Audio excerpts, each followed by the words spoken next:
Well, welcome into the Nittany Nation.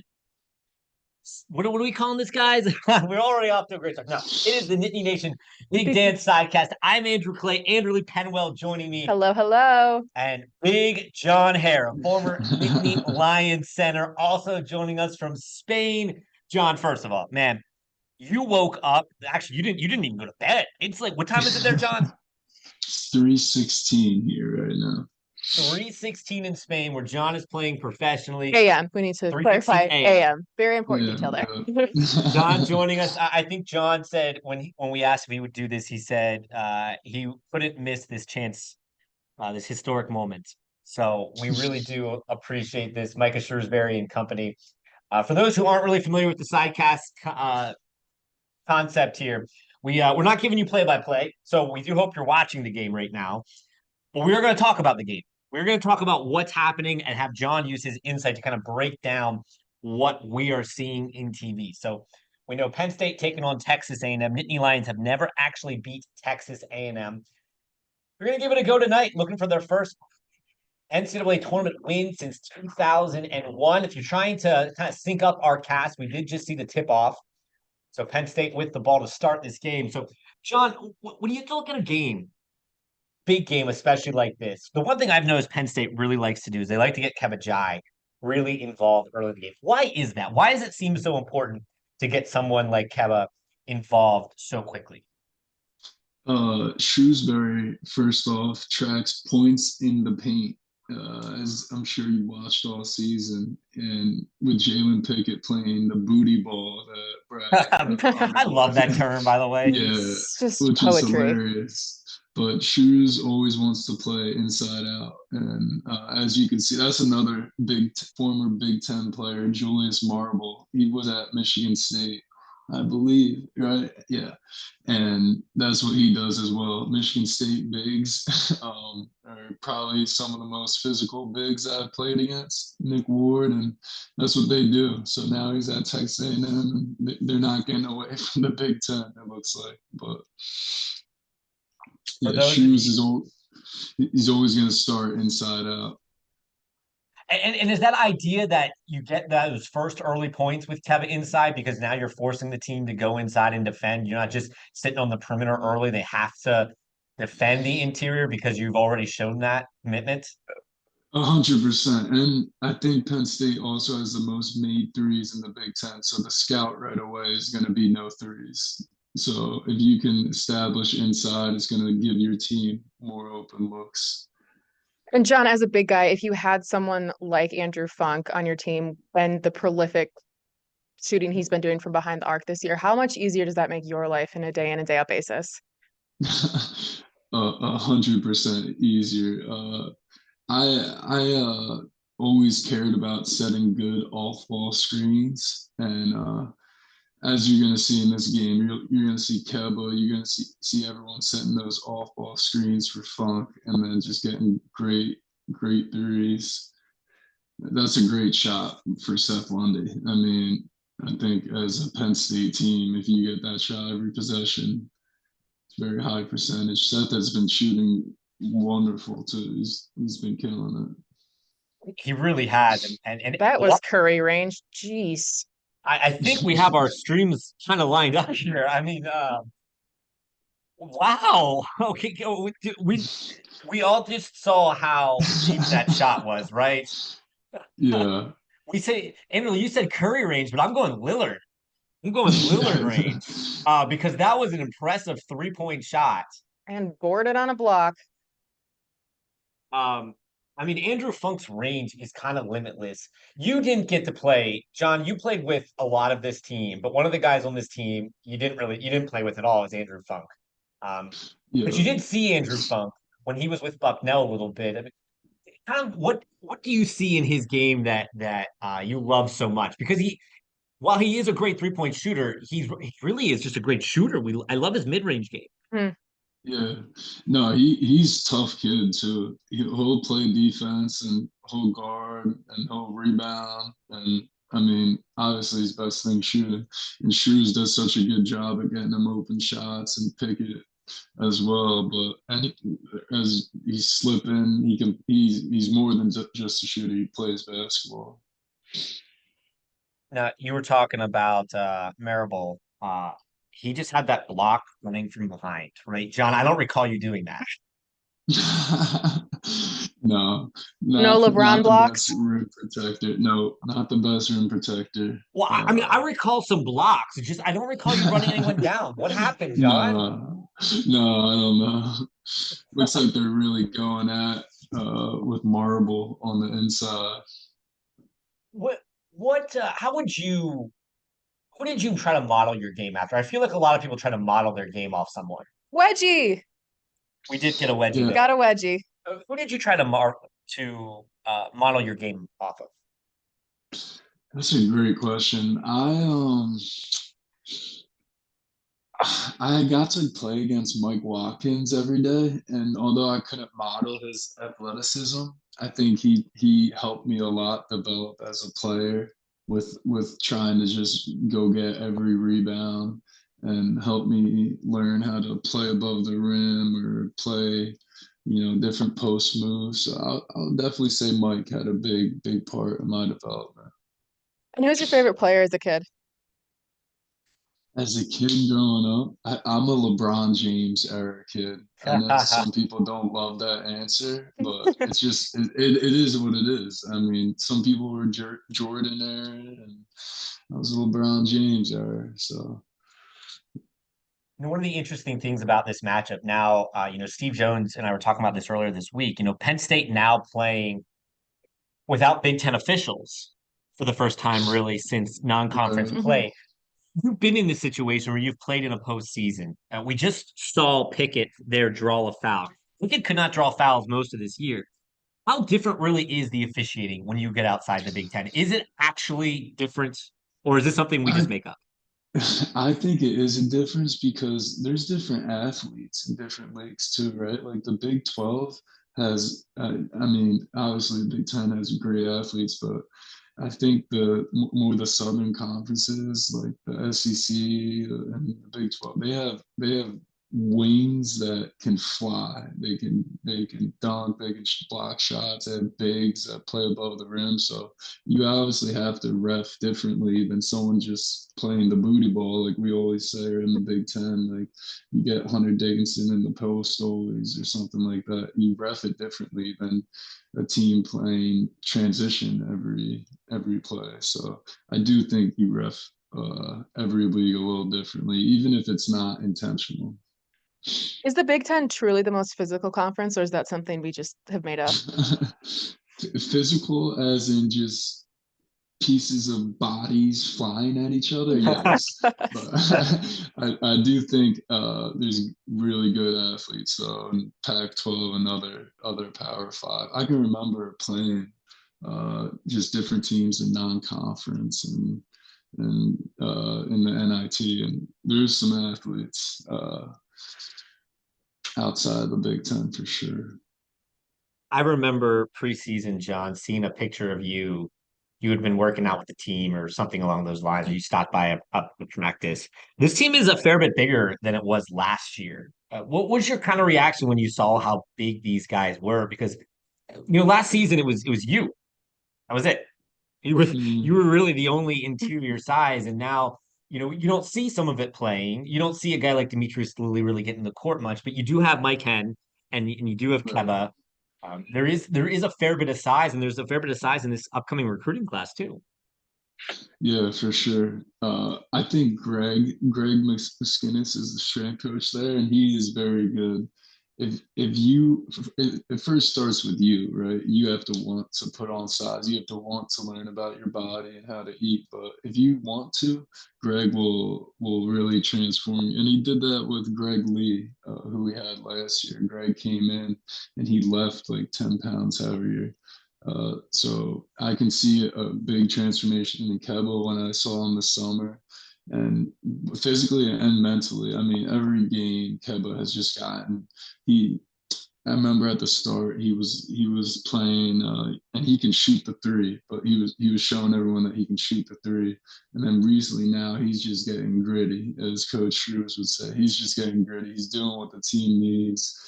He's letting Jalen play the pick and roll. He's dunking everything by the rim. He's blocking shots. So I made sure I reached out to him after the Northwestern game. I just said, dude, I love what you're doing right now. You're trying to get every rebound. You're doing the right things. You're doing what this team needs to win. So it's been fun watching Kevin. And he's a freshman. Like if you put me, I played my freshman year, but if you put me all this time my freshman year, it's not pretty. It's hard. These dudes have 4 years on them with COVID and all that. So Yes, it's fun to watch them. we just saw another deep three from Funk, who's of course what a graduate. So what with that experience you're talking about, being a baby freshman, truly how different are you by your freshman to even your junior year, let alone the people who are Oh using their my COVID years? God. How much they say you can't teach experience, but what's that development like? Yeah, it really comes from playing minutes. I think for someone that could be a junior but hasn't played the minutes that a junior played, you really still don't have that experience. You have the practice experience, but when you get out on that court, it's different. The game is moving fast. So to have what Penn State has, where they can go with a lineup with 4 5th years and then Seth Lundy as a senior who's played 5th-year minutes. I mean, that lineup is fun to watch because they're all experienced, they're all poised, they all know how to play off each other. So yeah, Funk's range is ridiculous. So with that three, Penn State now has the most 3-pointers in Big Ten in a single season, I should say, for the Big Ten. John, I have a question for you. We told Yeah. you when before the show we had some trivia for you. This actually brings us to our first trivia question of the day. So John, with that three that Funk just hit, they tied. Which Big Ten team did Penn State tie for most single season threes, and how many was it? Oh, that wasn't the question I was going to ask him, but that's a tough one. Oh, that is a tough one. I want to say, no, it can't be. It's not a team I was on. No, a Big Ten. It was a non-Penn State Big Ten team that they tied the record. Non-Penn They broke State. the record of. I want to say Iowa, just thinking about how teams play. That's a good guess. Okay. No, It was Purdue. it was Purdue. I was gonna say you got this right. The Wow. first letter of the state, right? I want to get to the good question though. John, how many 3-pointers did you hit in Penn State? I had 0. I think I shot 3 and I hit 0. You did. I didn't know if you would remember because I'm sure there's a moment like, no, I hit one in practice, but you might forget whether that was practice or a game. Oh no, trust me. I've heard it from my teammates. I've heard it. Did you ever hit one in practice? I did, yeah. My Good. senior year, yeah. I was shooting them a lot in practice, and then I don't know. It's that C word that comes and goes, and it's probably the most important thing when you play basketball, confidence. So, now I'm overseas and I'm playing with more confidence. I don't shoot threes, but I take a lot of mid ranges, and it comes along with it comes along with confidence and trying to develop as a professional. So I want to quickly, while we're talking about threes, I want to go back to something you said a little bit ago. I feel like this was almost breaking. Did you say Kevin shoots the three? Kevin does, yeah. At the start of the season, I remember watching. We haven't really seen much of that this year. I mean, I actually, when you said it, it kind of dawned on me that I do think I recall seeing him take one, but I had to go back and look Yeah, at his stats. He took 5 this year, and you're yeah, saying he's comfortable with those. he is. Yeah, I mean, I've seen him in practice, and from who I've talked to, he can make threes. I think he was making threes in high school. It's a different game, but it's still the same shot. It's obviously a huge when you're a program to have bigs that can shoot like that. And we know how much the 3-point shot has been important to this team this year. For sure. It'll be Yeah, interesting I to see mean, next year if that's developed into the offense more from Shrews' perspective. And John, you talked Yeah, about your current career in Spain. And we talked about, how the Big Ten is really physical. And we've heard, of course, how Euro leagues are very different than the NBA. What's Spanish basketball like stylistically and some of those funky, weird rules that they'll have? yeah, for sure.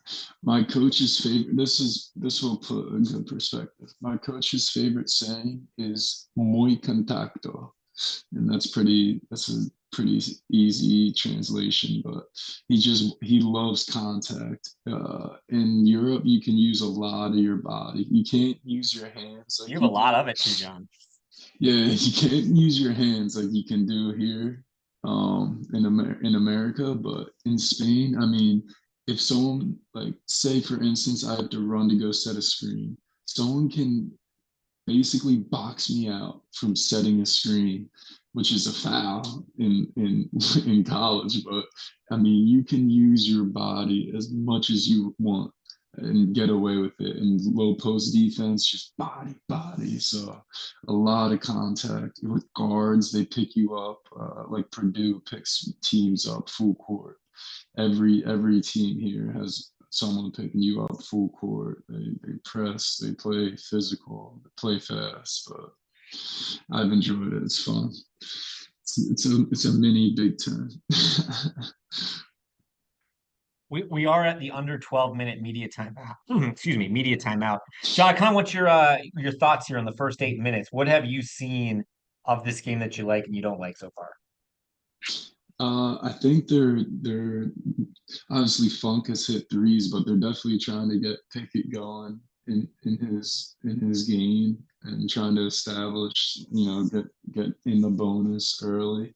And then obviously Texas A&M, Shrews does not like double teaming. He will, but I don't. He wants fakes and like stunts. So I don't think they're gonna, because it seems like Texas A&M keeps going into that low post, but just make him make a tough two, because those shots that he's shooting are 12 feet away, hook shots. So Shrews always says if they take bad twos the whole game, they won't lead us. So I think Shrews is happy defensively, just keep getting more stops and find the rhythm offensively.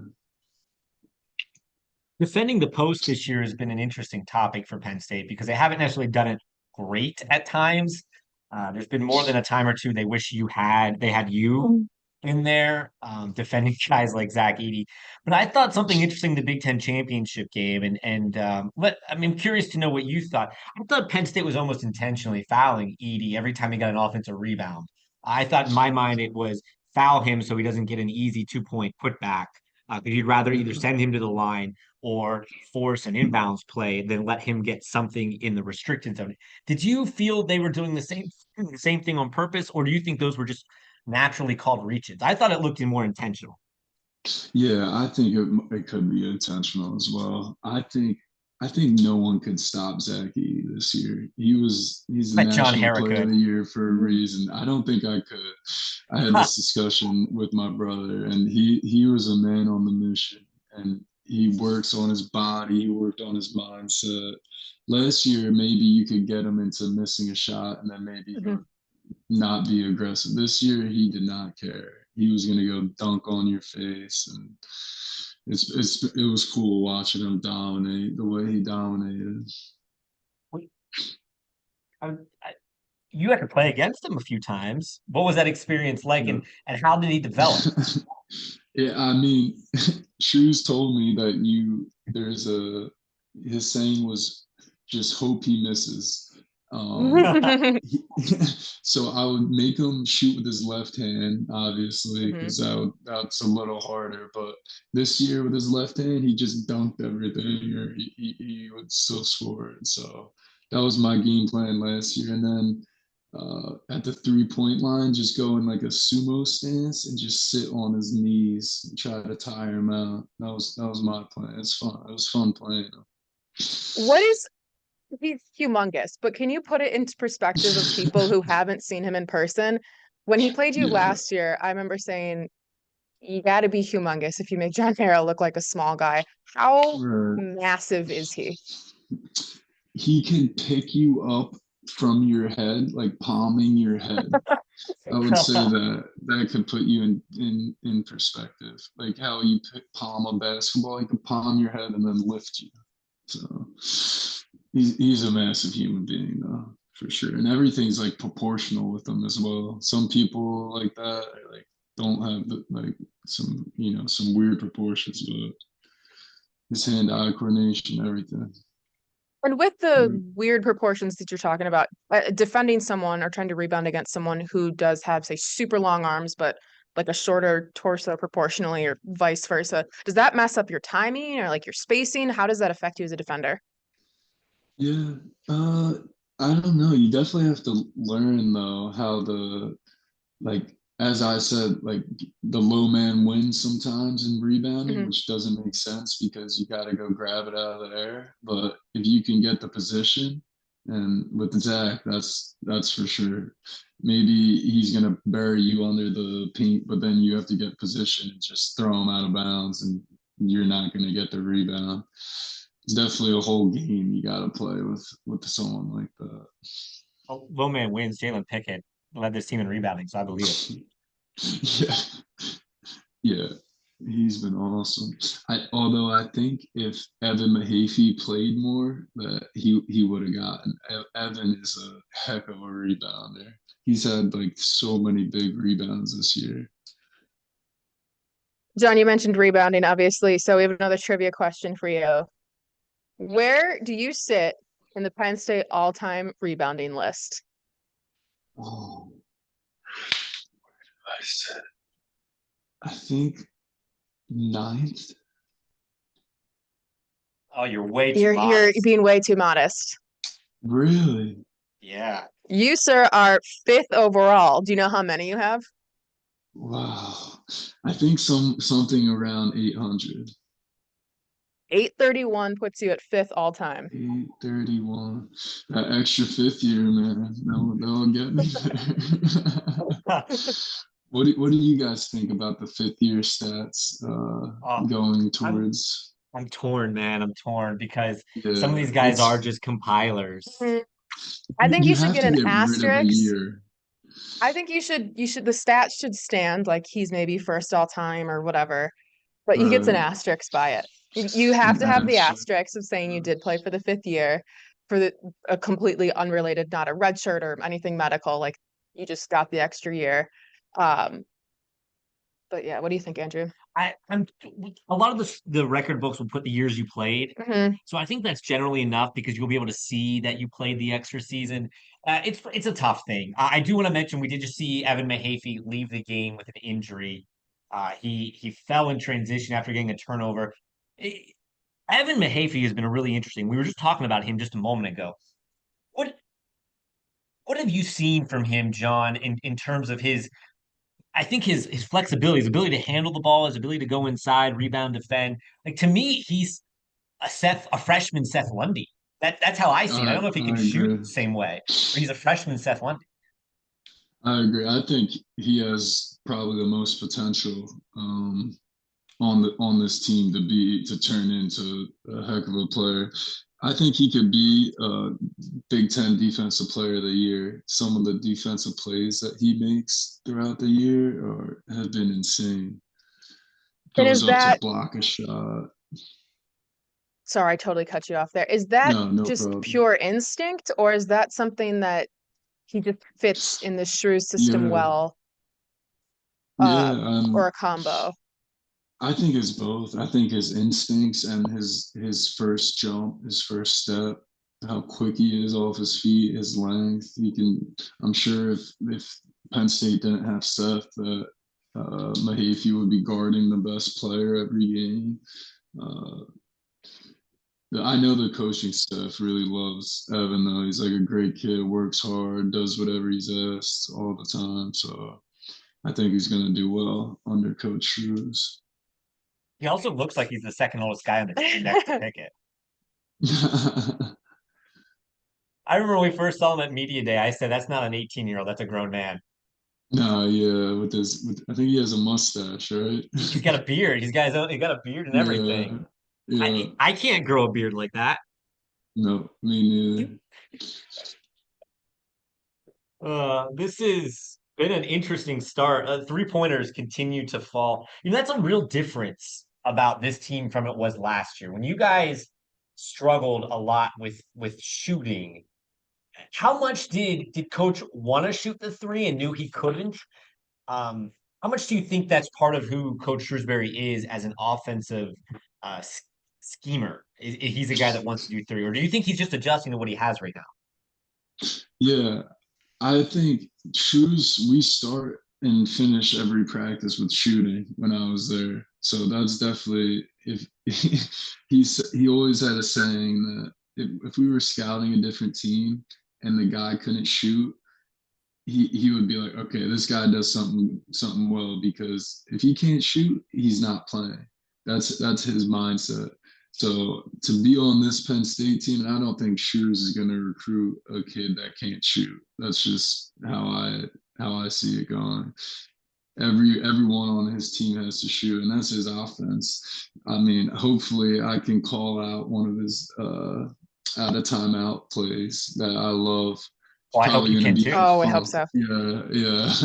We'll see when it comes, but it's always a slip screen for Funk. I mean, I think Funk has hit the most threes right now, or Yeah, Yeah. whoever yes. has hit the most threes in the game. That's what he'll do. Look at the score sheet, and whoever's hot, whoever who he thinks can knock it down. And sticking on Shrews as Funk gets fouled on the three there. Andrew and I mean, we love Shrews. He's We do. great.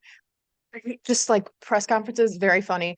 He seems just like such a coach's or a player's coach. What are some of the like Shrewsbury isms? Does he have any funny catchphrases or moments like that? Oh yeah, for sure. Ones that are PG. I'm in a group chat, right? I'm in a group chat with Andy and Dan, who you saw just doing the benches. They're both of the walk-ons on the team. They're amazing people. Perfect for a program. They got to make the tournament, but perfect for a program. And they still text like isms, shoes isms in our group chat. But the one obviously is gritty, not pretty. Like he'll really say that Hmm. like in practice. Never heard that one before. It's not on t-shirts. They're all over Happy Nah, Valley. I've yeah. never heard gritty But not pretty from him, and I've never heard want to know from Jason. yeah, exactly. He's like, nope, we're not doing that. Whenever something happens, say like, I don't know, someone shoots a one leg turnaround with 20 seconds on the shot clock. He loves saying like, nope, we're not doing that. I'm not doing that. Um, what else? He had this funny thing I want to ask about him about that now. bugs. He About had this what? funny thing about bugs. Like there would be bugs in the BJC like during the spring or whatever, and he would just go sometimes on like a swatting spree of like trying to swat a bug and like catch it. And he's like I remember one time we were in a huddle of like to finish practice and it was real serious. Like okay, 2 minutes left, and this bug just keeps flying around him, and he just stops what he's doing, just starts swinging at this bug. I was like, okay, this is interesting. I think that's it though. But as you say, he's so that's who he is. Like you just love him for who he is. He's just he can joke around, but then he's serious and he's good. He's good with his players, good with the media. Just an enjoyable guy. We were talking about it yesterday. We made the mistake of not making a season-long compilation of the best Shrewsbury sound bites from press conferences. My very favorite one was from like the beginning half of the year where he talked about how he loves looking at Ken Palm and how he's really mad that the defensive stats kind of flipped for a little bit when some of like the freshmen were in during the blowouts. And he's like, yeah, man, I just watched Ken Palm. I'm mad that we're slipping. Then there's another one where at the BJC in the media room, there's that little stage The riser, almost. yeah. Yeah, riser that you have to step up on to get to the podium. And he goes, man, my hips are bad. I'm like, hi, media, how are you? He was very Exactly, tired when we exactly. Those spoke are to the him on Monday. things. So I want to ask you more about Shrewsberry because I wanted to ask you a little bit about how he differs from the coaching that you had prior because he comes with an NBA background. He came from the Brad Stevens tree, which is also a collegiate background. Hmm. I'm curious how different it was from the way he ran practices to also the way his offense was, because this is a very pro style offense. This does not feel like college basketball when you watch the way they play. How different was it for you guys to kind of adjust to what he wants? Yeah, I mean, the one thing about last year was that no one knew what he wanted, if that makes sense, because no Hmm. one it was his first year being a head coach, so we were all trying to learn and figure it out, and we did as the season went on. But we would do two a day. Look, the camera just caught him talking to someone about something. It's so funny, just joking around, but he we didn't really know what he wanted, right? We all came from different schools. We had transfers. We came from different coaches. But once you learn it, it is very pro style. I was watching the NBA and I was like, huh, that's what we run. If you watch, uh, he has this thing where he's gonna pick out the team's worst defender. Probably this next offensive possession, you'll see it, and he's gonna get Jalen Pickett, whoever's the worst defenders guarding, he's going to set a ball screen for Jalen Pickett to get a switch if that's what he likes, and that's the NBA. If you can't play defense, we're going to make you switch on our best player, and you're going to get exposed. That's just how Shoes thinks, how the NBA thinks, how Jason Tatum plays. So just stuff like that you got to pick up on and learn how he wants to play offense. You said Jason Tatum. Did he ever flex on you guys He about sometimes that? will do it where he'll casually name drop like, oh, something with the Celtics, and we're like, it's really casual there, coach. But did he ever be like, yeah, guys, I was on the team, the coaching staff that drafted Jason Tatum and Brown and Jalen Brown. Like, what a flex that is for a guy who was coming out of the college ranks at that time, coming from Butler. Like, did he ever drop that on you guys to just kind of reaffirm his credentials? No, yeah, he would show us film of his team from the Celtics. So it was a flex, but it was also like a learning point Hmm. as That's a well. mad You know? flex. Yeah, yeah. He would show because of like championship teams. That was an out of time outplay for Andrew Funk to get a three, but it wasn't what I thought it was. Yeah, he is on fire. He One is on fire. Yeah, one of right my now favorite. he's 3 for 5 and 3 of 4 from behind the arc for 12 points right now. When Funk is hot shooting, he's hot He's shooting. hot. Yeah. One of my favorite Shrewsbury flexes was I think before even their first game, his first game as head coach, he was on the sideline of a football game with Brad Stevens. Like I didn't even know who Shrewsbury really was yet, but he's just standing on the sideline with Brad Stevens, like, oh yeah, okay. And the context of Brad Stevens doesn't, he's not, when you think Penn State, you don't, when you see someone out of context, and I remember turning to you going, is that Brad Stevens? It was Brad And it was. Stevens. I remember he showed up at the practice facility and we were all like, what is happening right now? Okay. Let's have a good practice, I guess. I'm guessing you heard the name Brad Stevens and Matt Painter a lot last year. Yeah, for sure.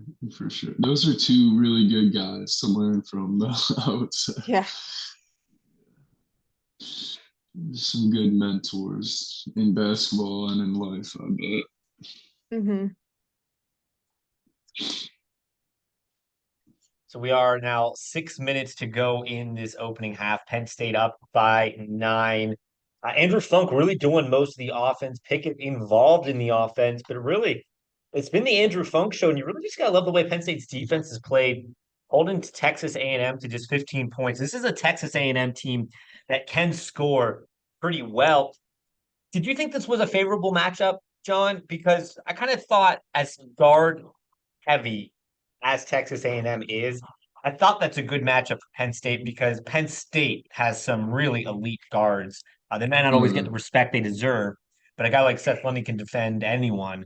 and this is just a good guard team. So did you feel this was a favorable defensive matchup at least? For sure. And they're not getting any transition points, Texas A&M. They're not able to get out and run like I'm sure they want to. So no, they're playing very solid defense, and uh, yeah, defense is going to win this game for sure. Defense and rebounding. Penn State, every coach that I've played for loves rebounding and turnovers, and say if you win those two, you'll win the game. And Penn State really does not turn the ball over Well, John, they at love all. rebounds because your hand is a magnet for the basketball. Sure, coaches' philosophies change when you're on the court for them. So talking about Texas A&M, Penn State's never beat A&M. They're 0-4. You did play a game against Texas A&M, John. I'm gonna ask you You about did. this. In You 2017. did You were earlier. a I freshman. forgot. Do you remember what your stat line was that night? Texas A&M. I played that game. I don't think I played. You played that game. But I'm not gonna lie. I'm not gonna lie. You didn't play much. Not much. I didn't think Because so. No. You had 2 minutes of action, but I'm gonna be honest. Okay. You had no points, no rebounds, one foul, and one turnover. What happened? That's a That's not a John good Harrar stat line. freshman year stat line though for you. I could give Was you that a that freshman charge? year all year. Do you think that was an offensive foul? Oh no, no. I was a big foul. Like I was a big if someone called it on me, I just didn't want to score them to score, so I was just foul. Okay. Probably So something you like not that. only you messed up twice. You're not even gonna say you messed up once. You messed up twice. Yeah, yeah, for sure. For sure. I do that Texas A&M team was stacked though. I do remember that team. They have a lot of pros that we played against. They were stacked talent wise. in your John, in your college career, who is the best all-around team that you've ever played?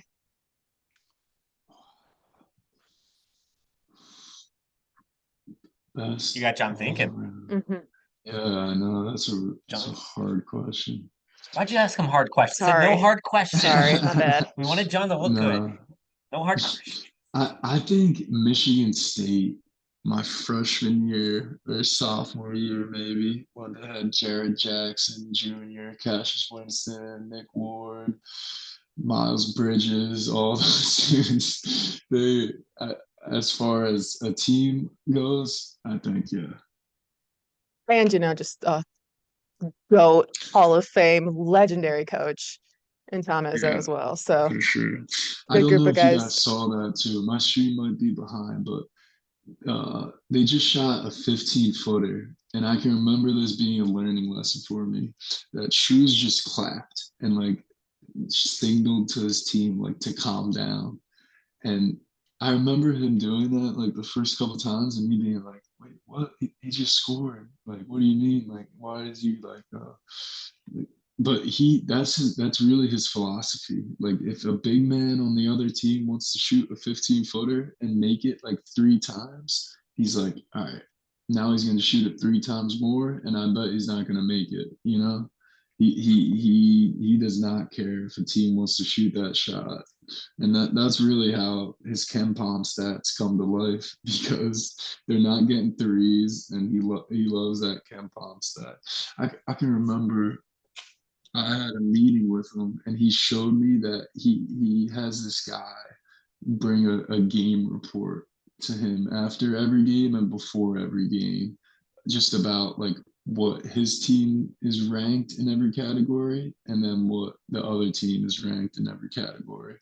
And trust me, he knows the Ken Palm every week before a game. But it helps him too. If one category is lacking, we're gonna do 3 drills to improve that category for the next game. We were talking about Kevin Jai earlier. That basket right there, that is a development of a young player. Mhm. We did not see that from Keba, but that reverse he had just a moment ago, one hand under the basket, a really beautiful play from a freshman who I really think Keba has a really high ceiling. Yeah, for sure. Keba, I'll admit this. Long. That was a foul. Um, I came back in the summer and I was taking time off to try to, help my body. It was right after TBT, and I was driving back from Indiana or somewhere out there to come back home to Philly. I stopped by and I came practice, and I was competing, but it wasn't like, college practice where, I don't know. It was a little different.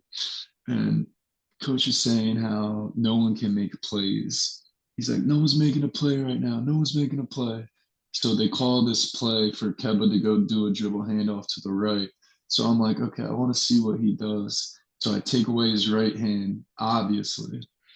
And he's like, oh, okay. He takes one dribble with his left and dunks it on my face. And I'm coming back like, oh, I just graduated. I'm feeling good. And this freshman just comes and puts it on my face, and everyone's like loving it. And then coach ends practice and stuff. So yeah, when I say Keba's gonna be on the All Big Ten team in maybe a year or 2 years, I firmly believe it because his ceiling's very high. Yeah, I mean that layup we saw just a second ago. It's long, long, Well, long, long. I saw this team, and I don't want to pat myself on the back, but we're gonna do But it. you are. And Anderley, you can back me up on this. But this was very early in the season. This was before the season began. We got to watch the team in a close scrimmage. The media was invited very early in this preseason to watch the team in a close scrimmage. And I came back saying this team was good. It had tournament abilities. And one of the reasons was I saw Kev out there. He did text me and he interrupted a bunch of TikToks that I was watching. We could go back. He did text me. Yes, yeah, he's really. I'm not I making that up. remember watching Keba and looking at his link. Now, I do know the one thing. I thought Keba was probably more ready than what he was, because watching him go against interior defense, that's just not what we got accustomed to seeing Big Ten. in John being inside last year. Um, but I did see Keba was so talented. We're really starting to see that now here late in the season. He was really good in the Big Ten tournament, and he's been good in this game so far. Kevin's got, let me pull up his stats. He's got 3 rebounds. He's got 4 points, and my mouse is dead. And most importantly, he only has one foul. The one thing I will ask you, John, Kevin's had issues with his hands and catching the Mm-hmm. ball. How do you fix that? I had Coach Dwayne Anderson my freshman year, and when I tell you we did 15 minutes of catching a basketball before practice, I'm not lying. And how ridiculous does that sound to you? I, because when he told me we were gonna do it, I was like, come on, man, I'm a Division I player. What are you talking about? Catch a ball or whatever. But no, it really is just doing it over and over again. And I think also sometimes even I do is I get caught up in what I'm gonna do with the ball. First you got to catch the ball. So, but again, it's confidence. It's goes back to that word and knowing that you're gonna make the right play when you catch it. Speaking of making the right play when you catch it, Andrew Funk nails another 3-pointer. So now he's 4 of 5 for 15 points. What about his shot? I mean, it's a beautiful jump shot, in my opinion. Yeah. It's one of the better ones we've seen in a while. It really is. It's form perfect. It's pretty. It is pretty. Where do you see his ceiling and his potential after college? Because he is a guy that when he's hot, he's unstoppable, but he does go He gets really streaky. cold at times. Someone actually called me about him playing in the G League. They just wanted to know my opinion and if I knew him. So I think he'll definitely have a summer league. I mean, basketball is a game of shooting now.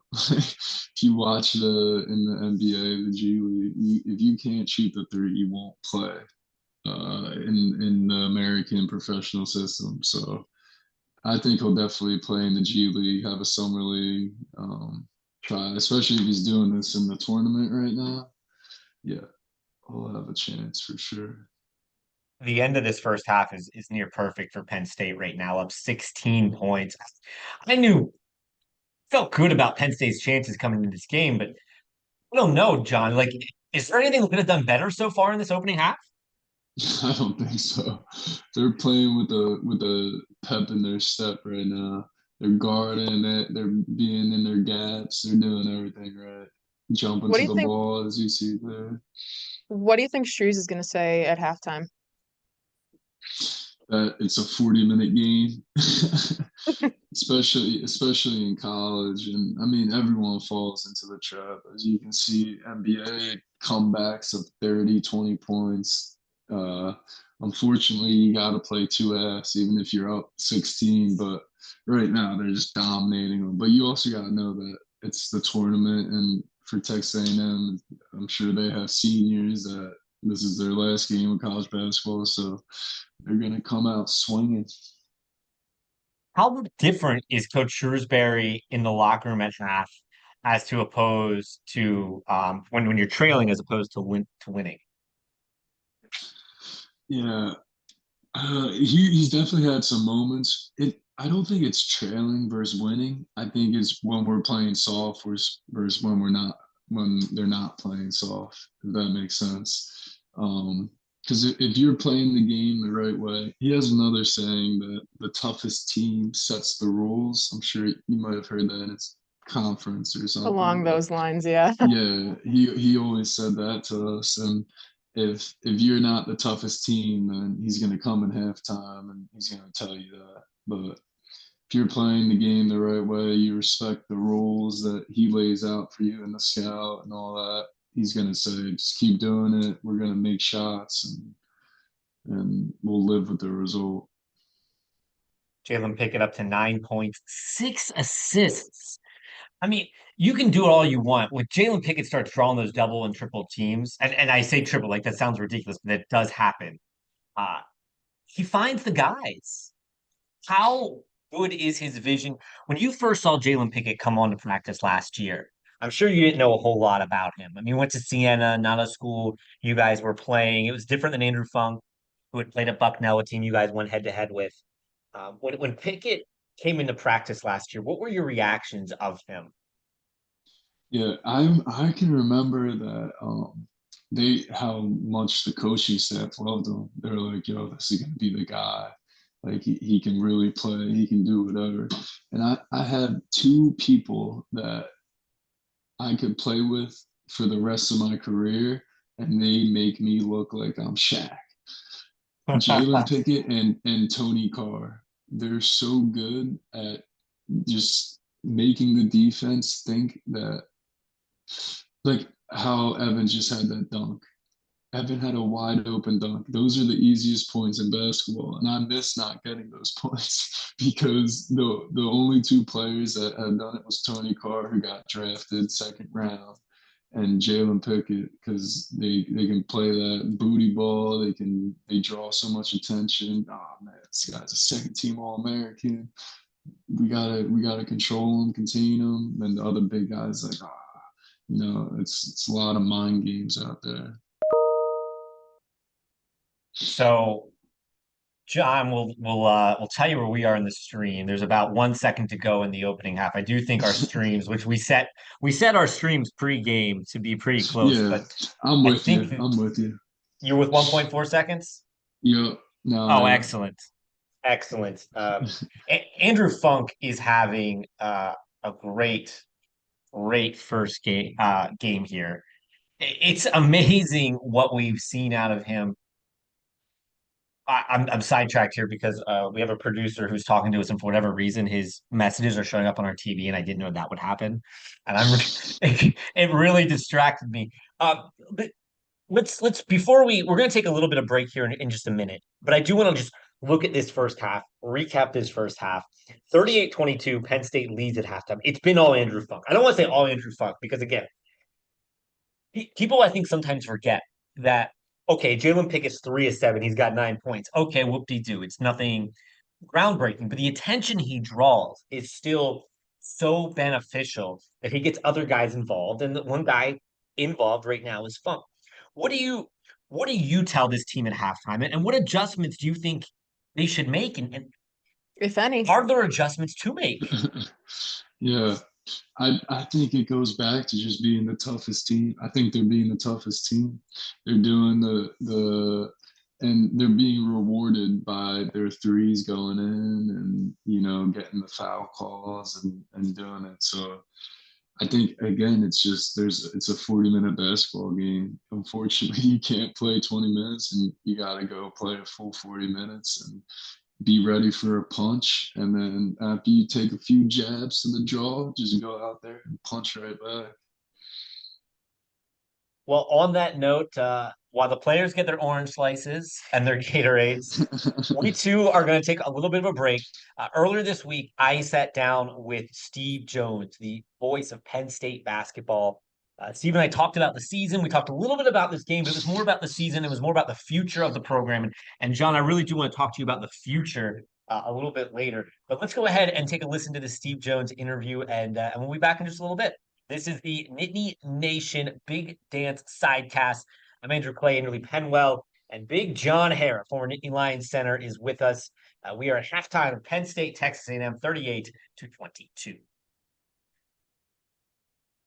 It's time now to go one-on-one with the voice of Penn State basketball, Steve Jones, as the Nittany Lions get set to play Texas A&M in the NCAA tournament on Thursday. Steve, when did you realize this team had tournament potential?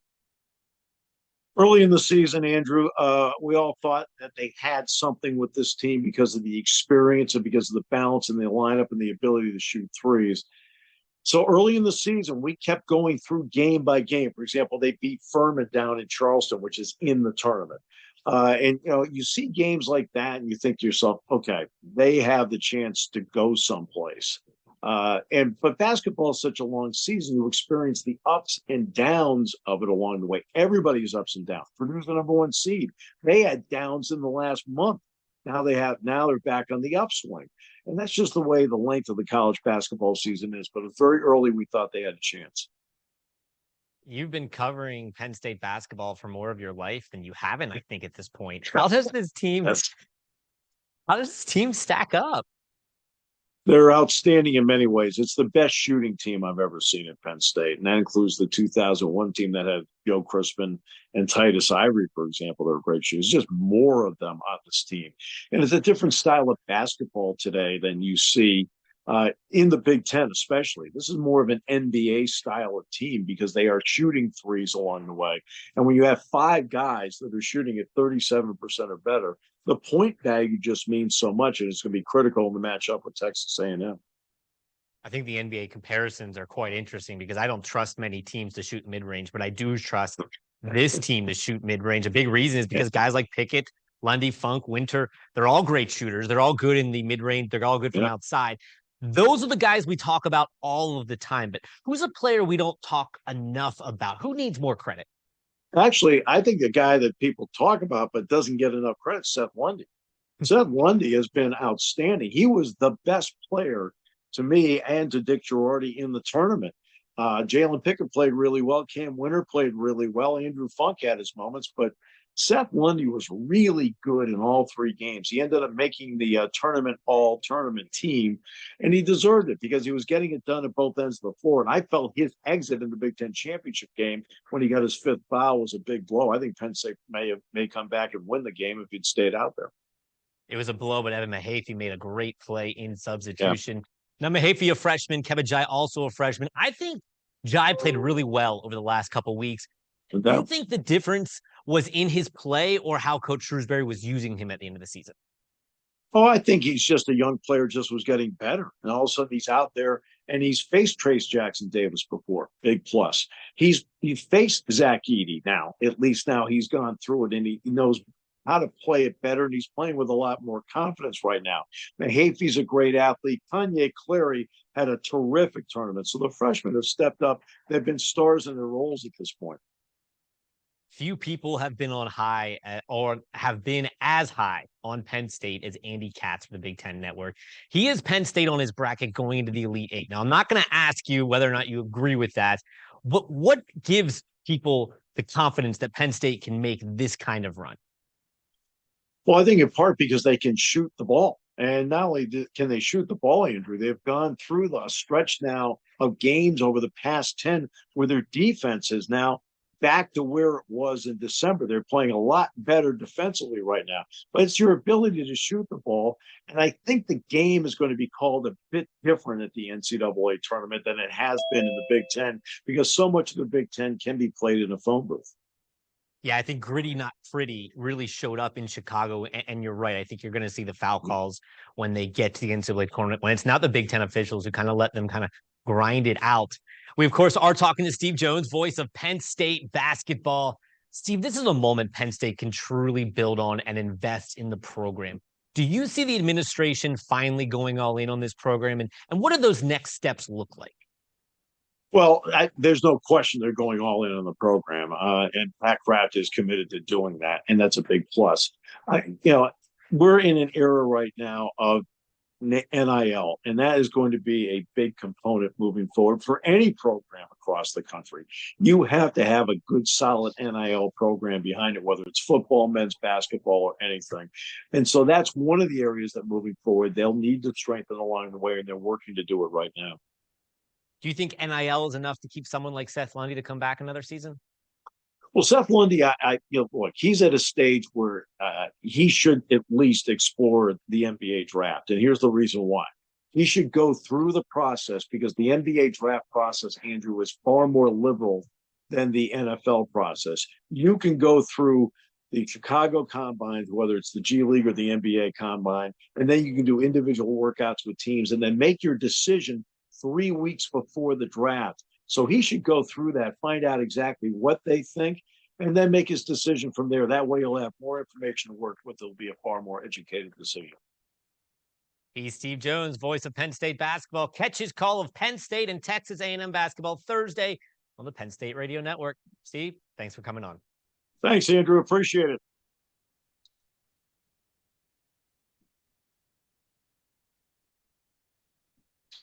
So that was Steve Jones with me earlier this week. Now, Penn State advancing here to this NCAA tournament. We talked a little bit about this, and we talked a little bit about this.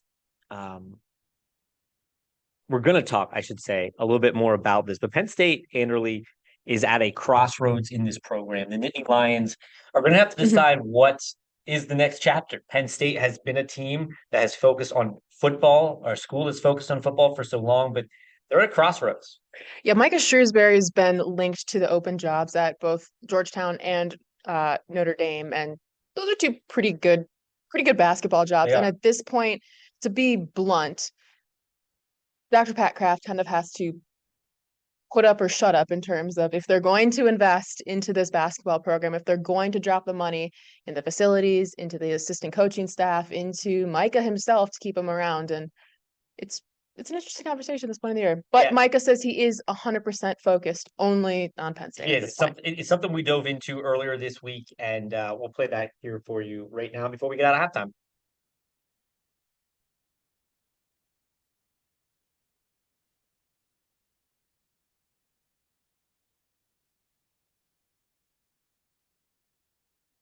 It's been 22 years since the Nittany Lions upset second-seeded North Carolina and are out to a Sweet 16 appearance in what was Penn State's deepest tournament run since the 1950s.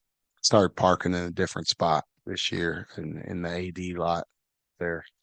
So every day when I walked by to the office, I'd see that picture. It was sitting there at the NCAA podium doing a press conference.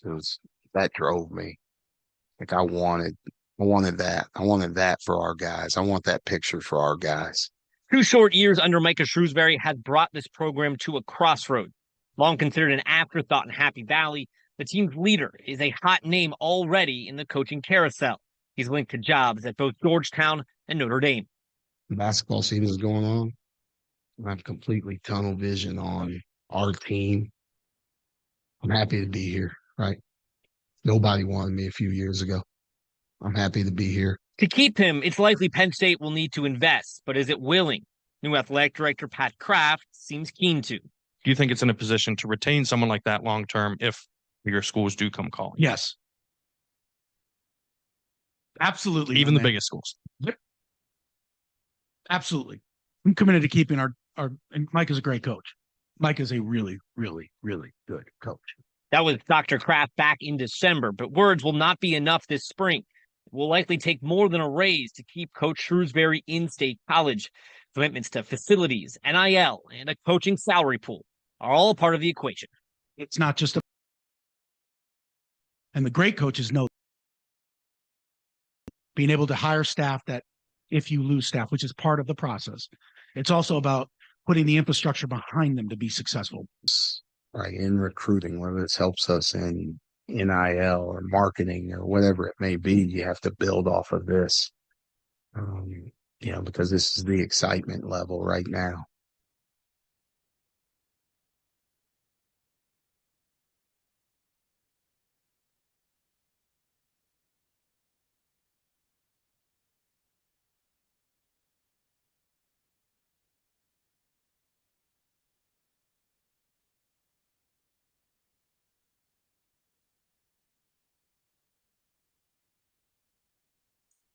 We are back here on the Nittany Nation Big Dance Sidecast.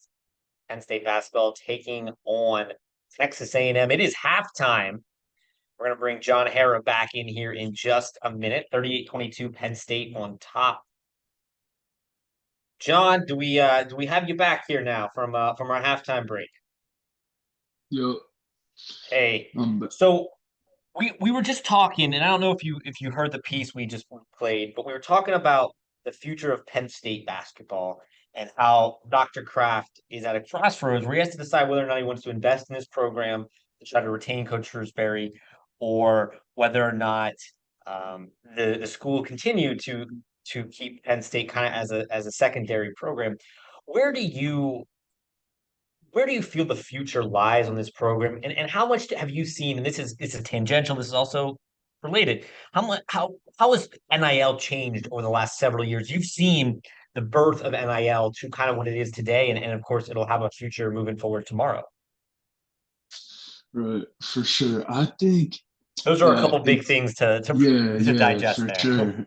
Starting off, I would say to build a program is if someone knew where to come in, as Coach said, it's about momentum. Like right now, they have the momentum. And with my staff previous, I was at Penn State. Obviously, COVID happened, but we had the momentum to, keep going. We were bringing in a great recruiting class the following year, and obviously COVID shut that down. But now Coach has the momentum. People care about Penn State basketball, so I think obviously to have them. But then again, it's I talked. Coach's wife messaged me, Molly, and she was also like, "We love State College. It's." The college basketball industry is one of the craziest industries, every sports industry, because I mean, I know coaches that have been to 7 different teams in 9 years, and they had to move their family. So it's something to think about. But I think Coach, his son can play for him next year in State College. It makes the most sense to me. But then the NIL is a whole thing. I saw Franklin had a whole press conference on it. It is because a school like Miami can get this guy and give him so much money because some people don't come from much. So obviously the family's going to do what they can to secure their best future. So I think NIL does play a big part in it. And I know a couple people helping Penn State basketball and trying to do the best they can to, bring in the best recruits, keep the best recruits here. But to be honest, I have no idea how to operate that landscape, and I don't think anyone does. You've seen the birth of NIL. How much has it changed just in these few short years? I can remember it happened, and then probably a week later, my friend from Smeal College of Business hit me up, and he has his own clothing brand. He was like, "Yo, I guess I can send you a shirt now. Can you just repost this on your Instagram?" And I was like, I guess we can do this now. I don't know if I can, but I guess we can now. And now I know that Penn State has success with honor. And I've talked to some of the players that it's great. It's a great opportunity for them to go in the community, do something, and be rewarded for it. So I think that's a good way to go about it. And then there's obviously things you can do on your own.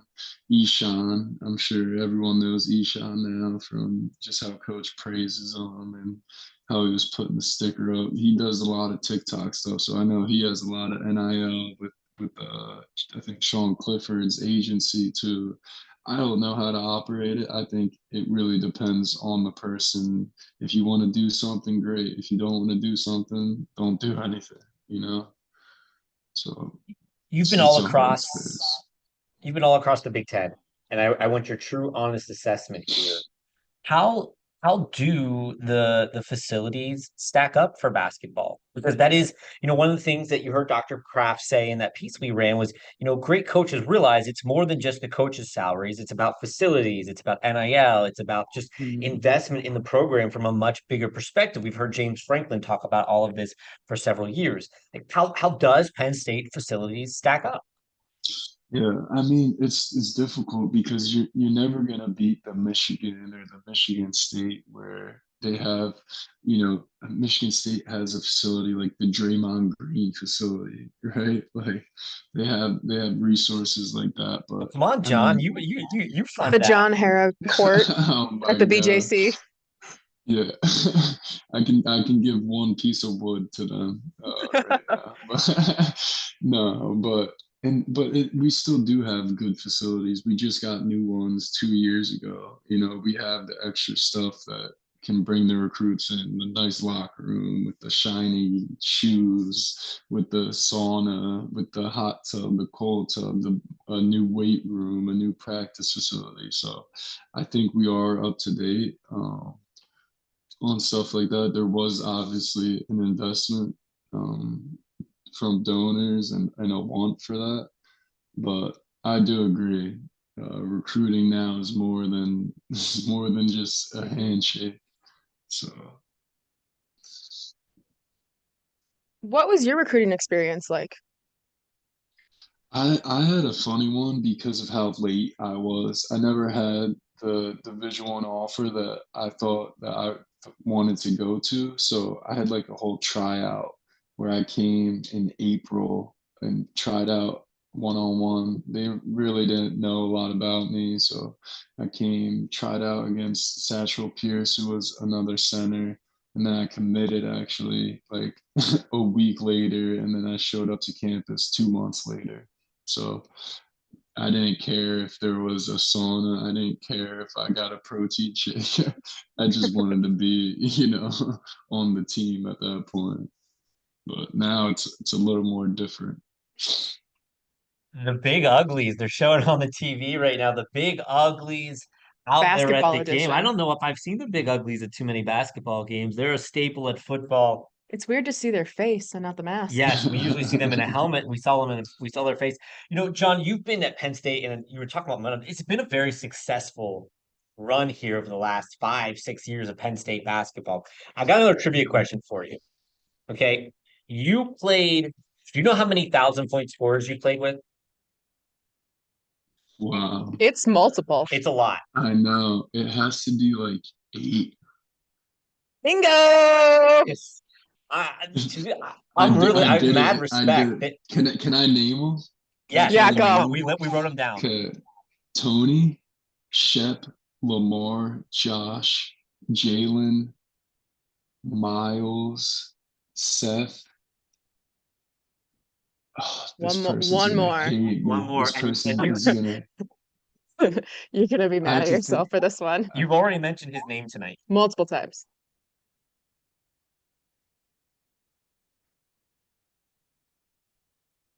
He may Is have he? played your position. I didn't say Mike. No, I didn't get If it. you did, you were going too Uh, fast for us to keep up. But Mike is it. You name. okay, That's wait. What? Can you name impressive. them? Can you Yep. name them again for me? Because now I'm Yeah. Yep. all over the place. You got them all, by the way. You got them. Shep, Lamar, Seth, Mike, Tony, Miles, Josh, and Pickett. Okay. You named it. I'm really impressed by that because I mean I don't know how well you keep up with the guys you like, how well you pay attention to To their stats. Yeah. No, I'm actually doing the TBT tournament. I don't know if you guys are familiar with that, Yes, but very familiar. You I played got with in the it. Purdue Yeah, team. We can talk about I that. did. I did.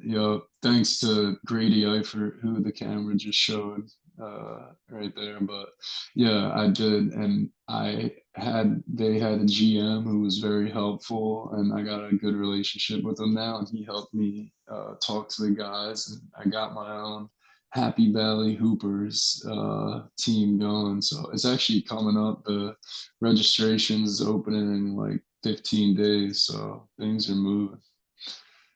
So Penn State coming out here in the Got the second half. dunk by the big fella.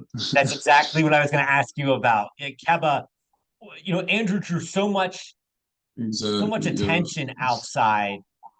How symbiotic is that relationship between the outside inside play? I know we talked about it a little bit in the beginning of the game, but I mean we've really seen it here late. Yeah, and I think to go back right when this game started, that it started on the inside, right? I think their first 6 points were maybe within the paint, and then Funk goes and hits down those threes. So they established it. Penn State up 40 to That's Shrewsberry taught me that play. What you saw Keba just try to do there. He calls it a Gortat.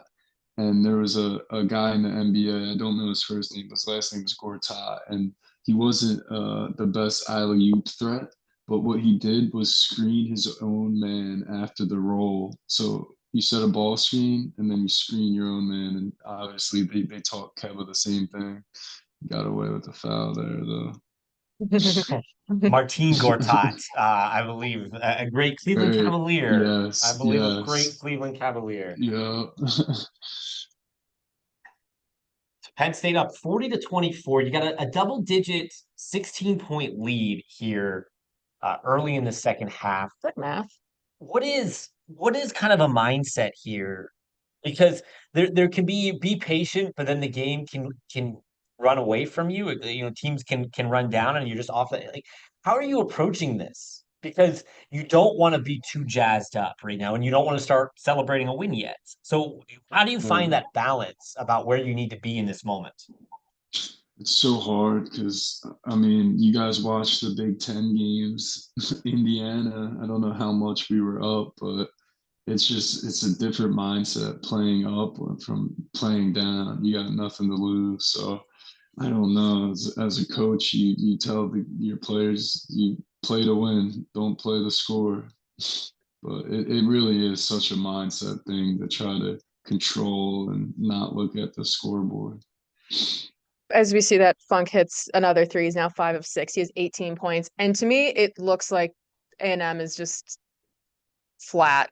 I mean, it looks like Penn State in the locker room wasn't having orange slices. They just took some espresso shots. Like, look, their energy is so much more alive. And at that point, is that a sign of a mental victory for Penn State at this point, especially this early in the second half? Yeah, for sure. We had a problem last year of coming out in the second half, and I have a saying: the whoever wins the first media timeout of the second half wins the game.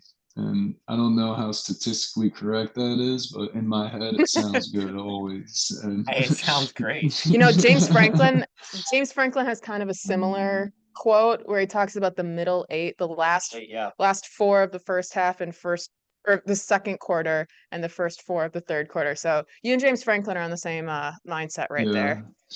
Yeah, when so you Penn break State, the game, go for it. I was just say Penn State's 371 3-pointers now. Third in the nation this year. We've seen Funk all night long. Funk is the Big Ten leader in threes. I actually think this is a great stat. Funk is the 3-point leader in the Big Ten. Lundy is number 2. They're both 1 and 2 in both 3-pointers made and 3-pointer percentage. And when you're shooting that many 3-pointers, that's really tough to be the leader in both those categories. But it really just shows you how great a shooter they are. I don't think Lundy gets enough respect for how great a shooter he is. No, and Seth, one thing about Seth is he doesn't get clean looks. If you ever look at Seth, if he does have a catch and shoot look, I if I was his teammate, I would start running back on defense because I think it's going. It's like I call it the Shep Gardner effect. When Shep had a clean look, you knew it was going in. Seth always shoots contested threes now because they're gonna close out on him. They're gonna make him make a play otherwise. But Kevin just doing what he does now. Go ahead, Anderley. You were going to say something? Speaking of field goal percentage, not from three. Oh, I know this question. Another trivia question for you. You are second all time in Penn State field goal percentage. Do you know what your all-time percentage is? Layups only. I don't know, but I think it's like all time, like all 5 years. I think it's like 50, high 50s is my guess. It is high. You are right. It is 59.6. Now, do you know who is number one in all-time field goal percentage and what that number might be? I think it's big fella, Big Mike. It is. Bingo on that one. Yeah. And do you know what his number is? Probably, I don't know. Is it just 60? So you are 59.6, which technically rounds to 60, and he is 59.7, which also rounds to 60, and basically works its way out as like one layup your sophomore year or something. You missed a shot. Yeah. You missed a shot somewhere as a freshman. And But do you know what game he didn't miss a shot in? Texas A&M he game. did not miss a shot in the Texas A&M game because he turned it over on a foul, and coach said no. You actually, John, we looked at this. You had your 2 minutes and you had all of your minutes in the first half. So I believe that had you played better in the first half, you'd have played in the second half. Wow, I thought it might have been garbage time, but That's what I originally thought, but I looked at the half by half breakdown, and you were actually in the first half. So, John, you just have to play better. Yeah, that's what Mike gets though, because he dunks the ball instead of lays it up. When you dunk the ball, you can make 59.7. Yeah, it was a really sad day when I realized in my life that 5'6", I wasn't gonna be able to dunk. That was a sad day when I was in like 5th grade. Did John just kind of say his 59.6 was harder than Mike's because Mike was dunking and John was not? I don't think so. Is that what you just did, John? No, I was giving Mike the props. Oh, okay. I wasn't quite sure there. I thought maybe you were saying that yours was harder than Mike's. That's how I heard it. Mike is more efficient by 0.1. Penn State has held Texas A&M to this point to 28 points. Just 6 in the second half as well. Just 6 second half points. And if my mouse would work, I could pull up the full stats. There we go.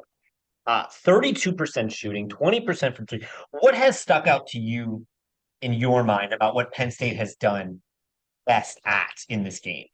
They keep them out of the paint. Yeah, they keep them out of the paint. I mean, I don't remember Texas A&M really getting an open look at the rim in the paint.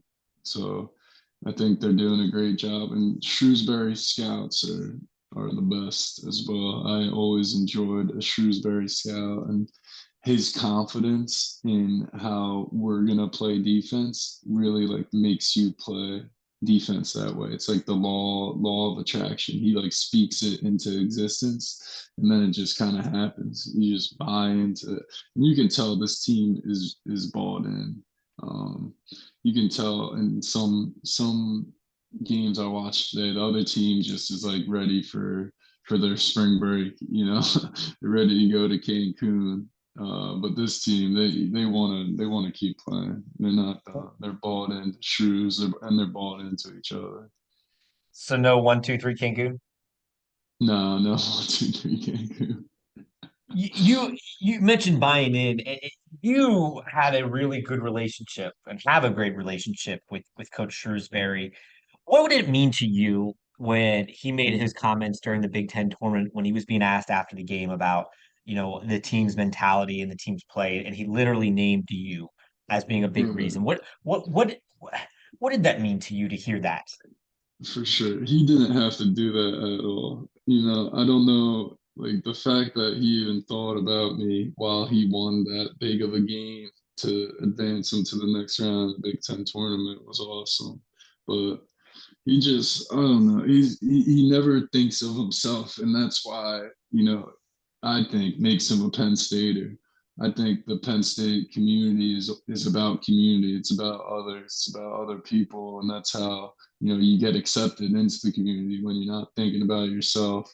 And he just won probably a game that fulfilled his dream of going to the tournament as a head coach, and he just says my name. It was very, it gave me very nice, good feelings. Texas A&M hitting a three. They had not shot well in this game. Just they're 4 of 16. They're actually shooting more threes than Penn State, which is hard to do. They've not been successful. When you look at the defensive sets, you were talking about keeping them out of the paint. What are they specifically doing to keep them out of the paint right now? Because I'm going to be honest, I know ball, but when it starts getting too specific and too schematic, I'm out. I'm not a guy who's really ever played at any level of the sport. Yeah, they're in their gaps. Maybe we can see this defensive possession, but they're in their gaps and they're just have very active feet. Jalen Pickett with the help, they're gonna help off the 3-point shooter as you just saw previously. Again, that's a Shrewsberry scout. How much trust they have in Shrewsberry to leave this guy open for a three. They know they're bought into, and obviously that one gets them, but it really is just buying into the scout, and Shrews is gonna tell you what to do. Just execute it. Because that's a three he's willing to give up, right? I mean, you talk about how Coach is one of those guys that, if they're taking hard shots and they're making him, he'll live with that. So he'll give up Right. those contested threes that happen to come off a second chance. Like, I mean, Texas didn't work for that bucket. It's one of those things where, like, You can only do so much. exactly. So is Right. that how you kind of see it? Is that what he would be saying right now? It'd be one of those plays you were saying where he just kind of clapped and was like, okay, just move on because there's nothing you Yeah. can do about that. Exactly. Next play mentality, right? Every coach has that, but when you really see it in a That's a coach, then logo three. I don't know what Andrew Funk is doing. Twitter getting right now is ridiculous. fantastic. There's some really great memes comparing him to Steph right now, which are fantastic. When you're on the court with someone who is currently 6 of 7 for 21, um, what's being on that court with? What are you saying to him? What are guys acting like at that point in time? I'm saying, where are you and how can I get you the ball? It makes Is the Andrew, game very simple. is Andrew, I don't want to get the cart ahead of the horse here. Is he having a bit of a Jimmer Fredette moment? Oh gosh. Like, did anyone remember who Jimmer Fredette was Yeah. before that NCAA tournament? And then he was a legend for all of his 3-point shooting. And that Funk is launching these things. I mean, that last three we saw was from the first S in March Madness on the court, not the second S. It was the first S. Yeah. That's a tough shot. It's incredible what he's doing right now in this game.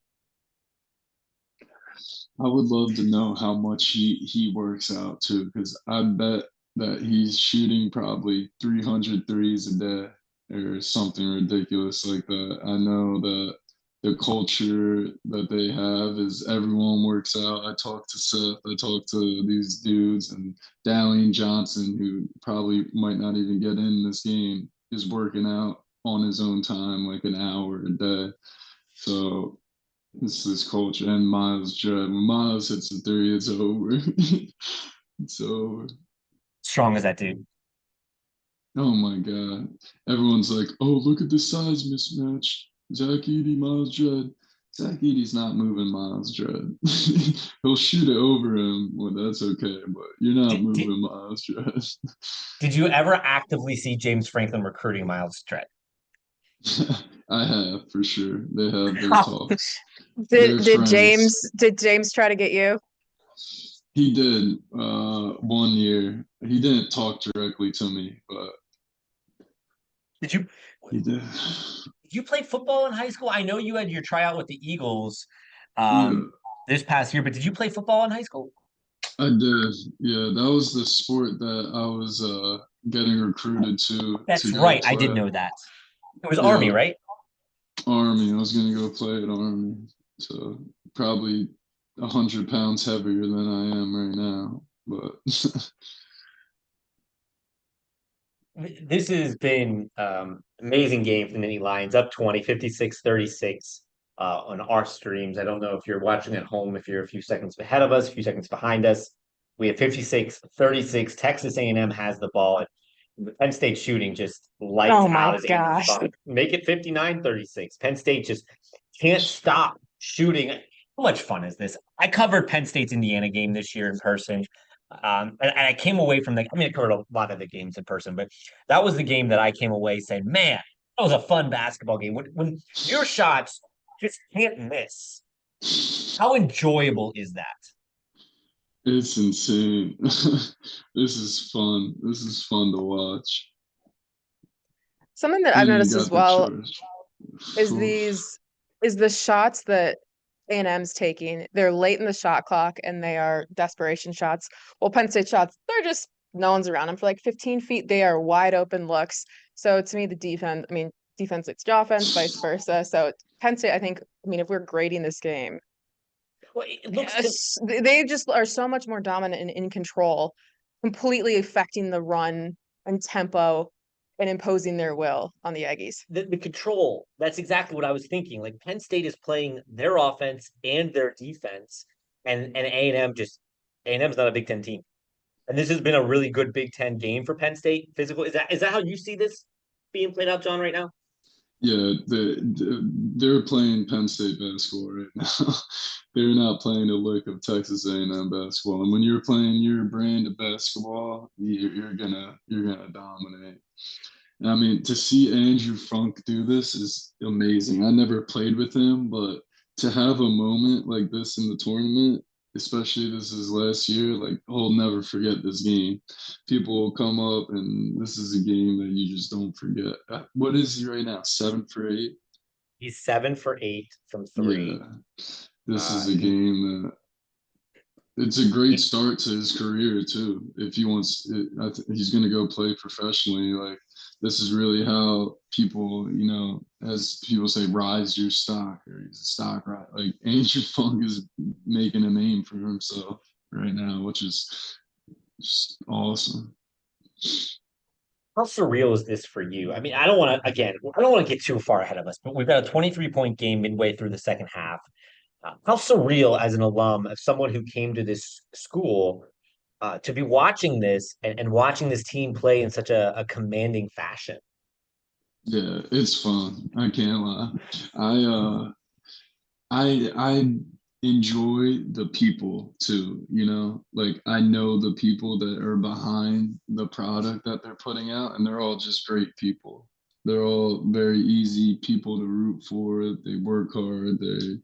They're good people at heart. So it's a lot of fun. It's fun watching the season. It's fun watching them grow. And even Miles texted the team. We saw that team group chat from the COVID year, and Miles texted the team right after selection show Sunday. Like he celebrated, and then I think on the bus ride to the plane to get back to State College, he texted that group chat like, "Man, this one's for y'all boys. Like, wish we got to do this, but." Now Really cool. you guys get to see Penn State, yeah, and everyone was loving it. Like Jamari, Mike, Lamar, like everyone was like, dude, just a real moment to see Penn State basketball actually in the tournament, We've been talking about some of the players you've played with. We mentioned Penn State has, what is it, 5, 6?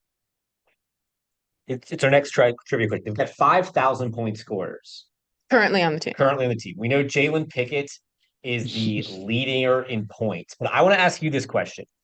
Who of this group is the leader in points wearing a Penn State uniform? Because we know a guy like Pickett and Winter both are transfers. So who's the leader in this group? And Funk, of course, who leads in scoring in a Penn State uniform. I gotta go with Seth. Bingo. You're really good at our Yeah. trivia questions tonight. I'm a Penn State basketball fan. Like Were you I'm just always a not. Penn State basketball fan? I wasn't. No, I wasn't even a Penn State football fan. And then a kid that lives in Delco. So here was my Penn State recruiting story. I had 8 friends, and they're all telling me, "Yo, John, we're going to State, bro. State is sick. Like we're gonna have the best time." And I'm like, "What is State? I don't know what State is, but I'll go with you guys, I guess. If that's fun, like let's do it." And then none of them. No, 2 of them got into Penn State and 6 of them didn't. So they're like, man, whatever. They all ended up going to different colleges anyway. It's just a high school thing to go with your high school friends. And then I was the only one who went to Penn State main campus, and they're like, "Man, this dude, he doesn't even know State." And now they make fun of me like I'm the biggest Penn State fan person there is. So Kevin Jai, another dunk, man. Kevin Jai, 8 points. Jai, I have been on a Kevin Jai run here for the last week and a half because I was really impressed by his Big Ten tournament. I love what he's doing out there. I absolutely love it. When you can see this, to me, is the difference between Big Ten basketball and SEC basketball, right? Kevin Jai gets pushed around against the Zach Edey's, the Dickinsons of the world, right? He did really well. Farm boys from the Western. we saw guys like Trace Jackson Davis not be super effective against Kevin Jai. And you thought, okay, well, here's why. Texas A&M's not been able to physically compete. But Kevin has not been pushed around. He doesn't look like a guy that doesn't always belong out there. There was times this year where he looked like a guy that didn't belong on the same floor. But physically, he's built a lot more like these SEC guys. And as he gets bigger, he'll fit better into the Big Ten. Yeah, like if you look at Dredd right now, a great game right now. Like if you're talking about build, like if you look at Dredd right now in the Big Ten, he's a Big Ten offensive guard. Yeah, he's thick, but on a Big Ten court, but he's noticeably so much bigger than the other guys, which just I think lends back to the point of what you're saying about Big Ten is built. It's different. It's physically a different game. It's the conferences are so different, conference to conference in a lot of the sports. You see it in football. You see it in basketball. They're just different. And A&M to me just does not look like they're physically capable of hanging with this team. They're not playing with any bounce. They're not. They had to out athlete Penn State, and Penn State's out athleting them, out shooting them, and out doing everything. They really are, because I also think Penn State's athletes. I felt this way all year. I've heard people say, well, this is not a fast team. No, it is not a fast team. But doesn't mean they're not athletic. I think Andrew Funk is sneaky athletic. Pickett could be the strongest guy on the team. Is Pickett the strongest guy on the team? Or is it Dredd? It's probably Dredd, but I like to think it's Pickett because Pickett, it's a sleeper in Seth Lundy.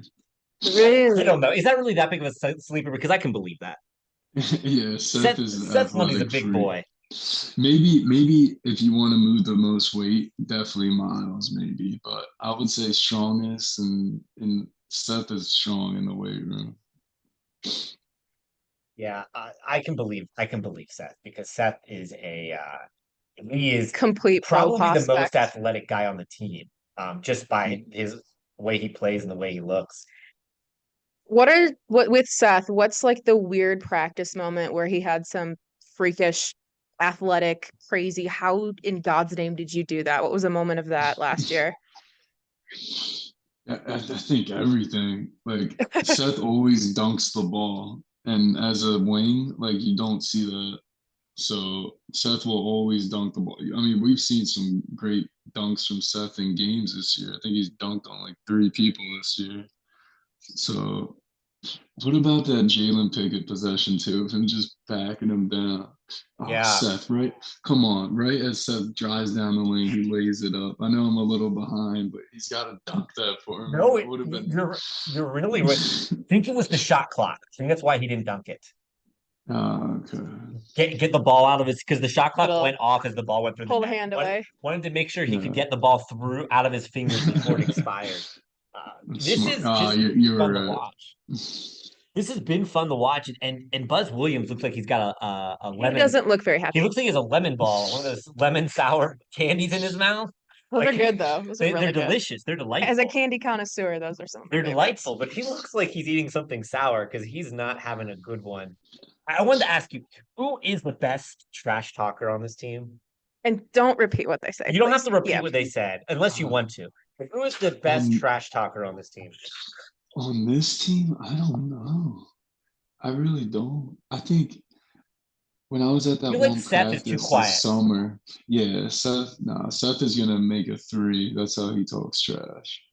Miles, no, Miles Pickett is a very gentleman like.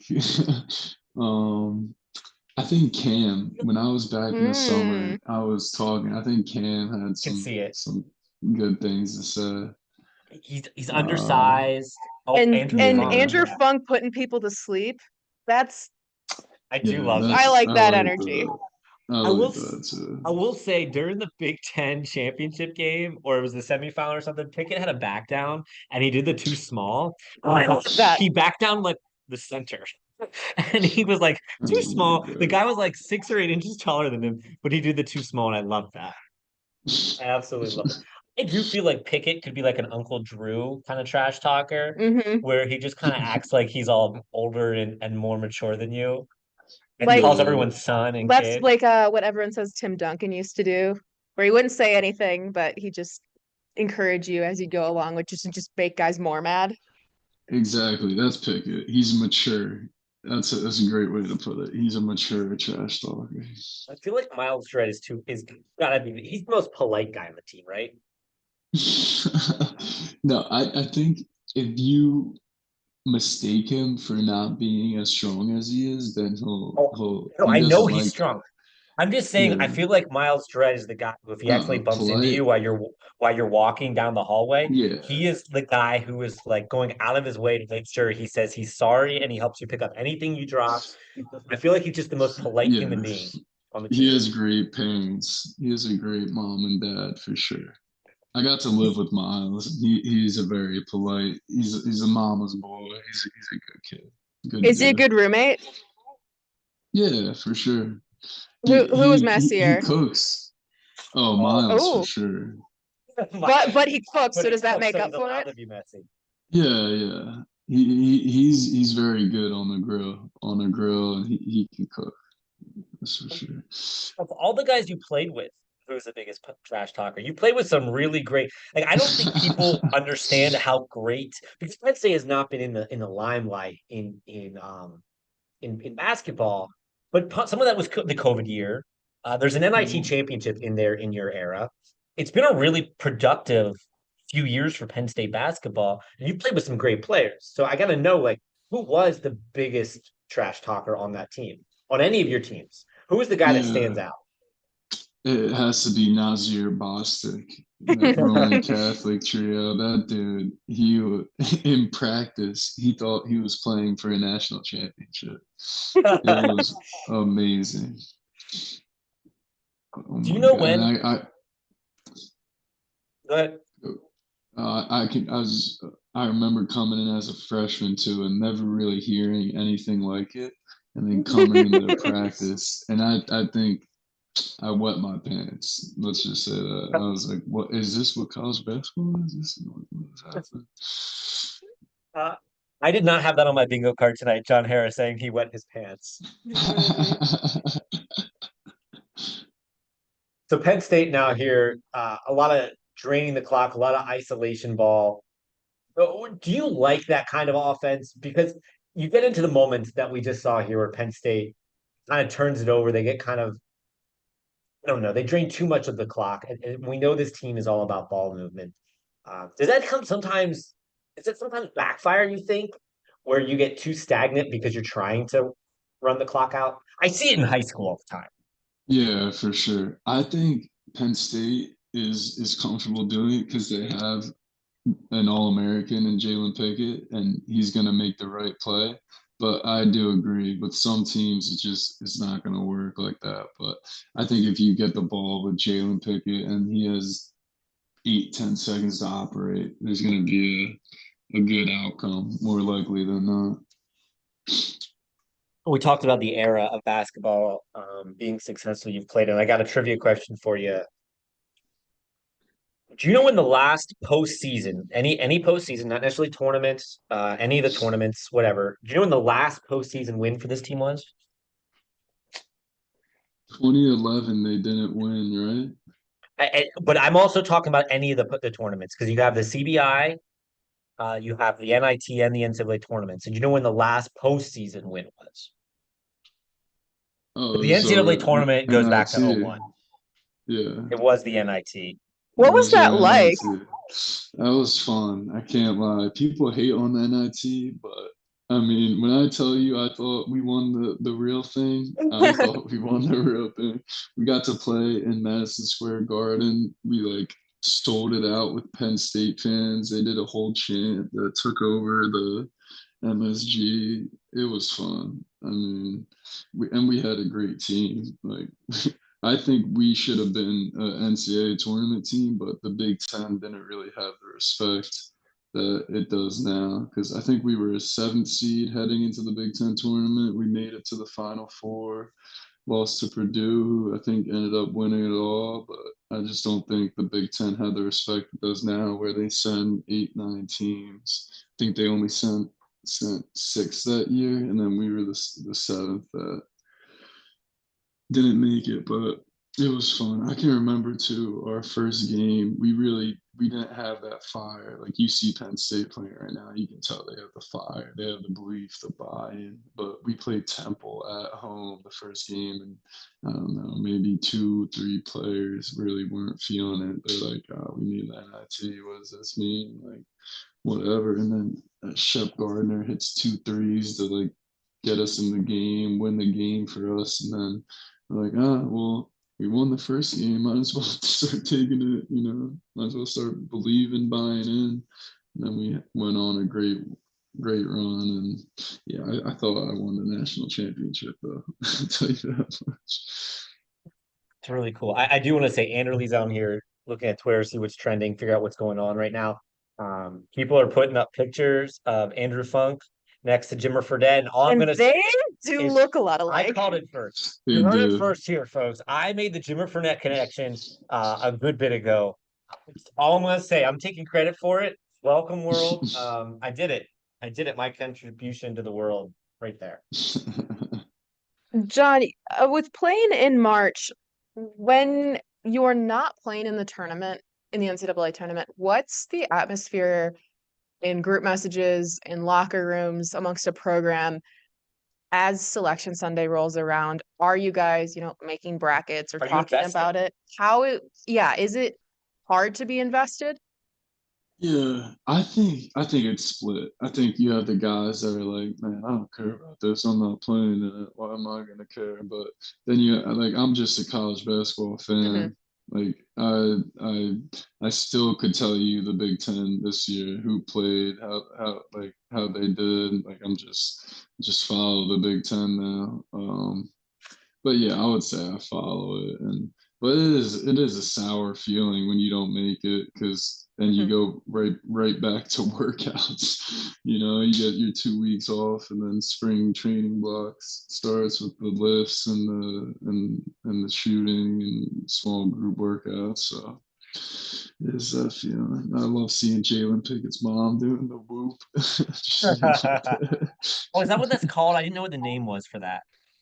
Yeah, it's his whoop thing. He said it started because of like 2K, like a video game. He like would make a shot in the video game and be like whoop. And now it's like iconic and on t-shirts, which is hilarious. And speaking of March, did you make a bracket this year? I didn't. I actually didn't. That makes 2 people on this 2 people. sidecast right now. Look, Wow. I put a lot of work prepping for this sidecast, and I decided to take a nap this morning instead of making a bracket. And you know what? I have no regrets. I made 8 brackets.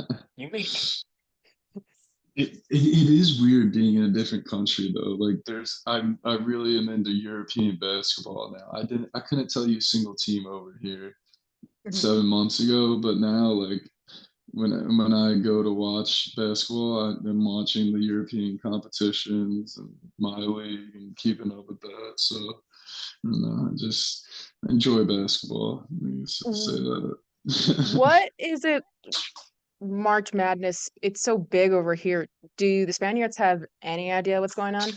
They do. I talk with my coach all the time, and they recruit rookies. At least my team does. They always like try to get a rookie from NCAA. So they talk to me like, "Oh, John, do you know the Florida Gators?" Like stuff like that. But yeah, and trust me, I wear my Penn State shirt, and I'm proud about it. I'm like, Coach, you see Penn State won? He's like, oh yeah. So they know what's going on. Trust me, they're gonna hear about the win in about 5 hours. I'm gonna be telling them about I feel like they might see a group text message in the morning now. Yeah. So Penn State still up 69-48. Texas A&M hitting a couple shots here in the second half. But how hard is it to overcome a 20-point deficit in the second half? Like, no matter how much you do right, it's really got to be difficult to overcome something so large like that. For sure. And I think there hasn't been one sign of hope for A&M where they got it within 10 or where they got it within 5. So they're gonna have to do that, shoot a lot of threes, and hope they go in. They're not getting stops. At the end of the day, there's Um, just no stops in this game for Texas A&M. They have not. I mean, Penn State's got 31 points in the second half already. When we see this team, you've been a part of some of these games, John, where 30 couple points is all you score. There was that game back in, I can't remember what year it was, whether it was 19 or 18, where you guys beat Wisconsin or lost to Wisconsin like 36-34 or something. Oh my God, I remember that. Yeah, That's how like Wisconsin that's. plays too. I I mean, hate that. we're talking about a Penn State team with who's on track, probably not going to get 80 tonight, but they were on track to get 80 if Texas A&M would have been in this game. And that's just nothing you see a lot out of this team. This is not a team, again, gritty, not pretty. Right. Tonight has been oh so pretty. Hmm. Very pretty.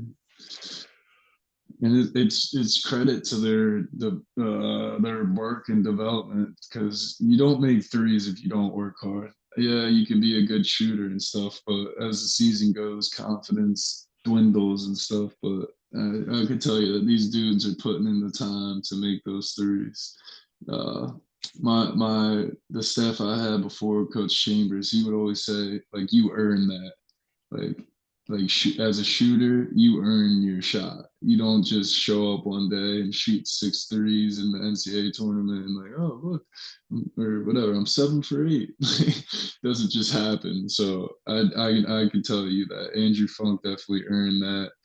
Throughout the season, he's earned all of his threes by his work at Bucknell and his work here with the staff and the support staff. Obviously, we talked about Shrews, but the support staff here they fit perfectly with Shrews and with the development and Fairley, Fish, Ock. Like they're all just people that fit Shrews and they are perfect for the job that they need to do.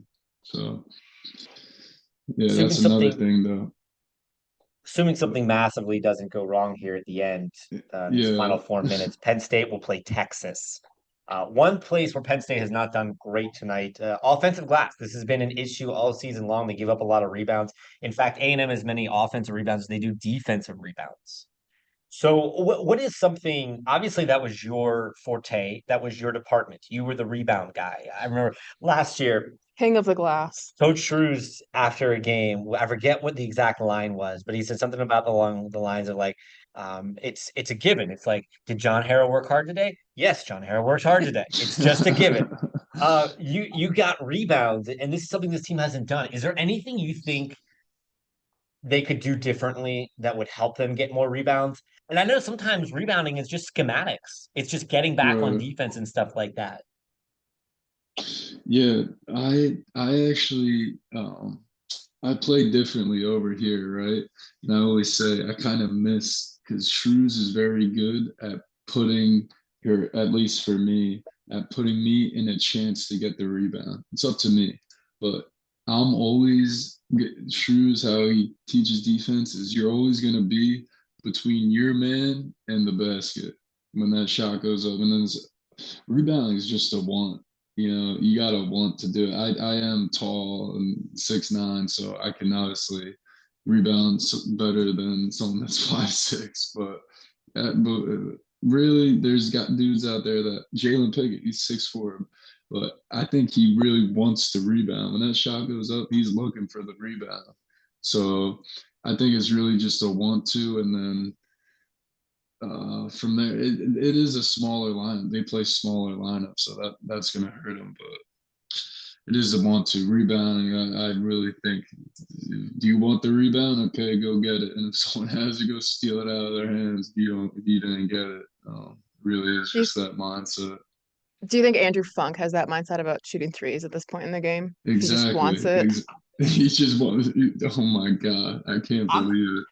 I'm telling you, they're supposed to be probably running the clock right now, and he saw an inch and he took a foot.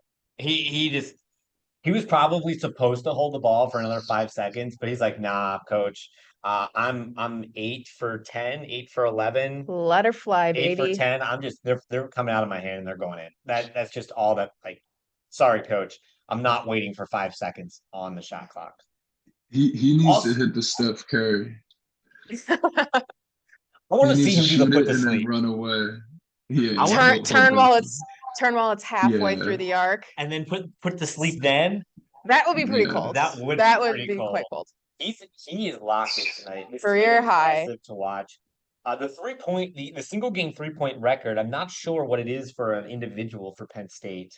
I know earlier in the season, he and Lundy had Gardner 7. had 9.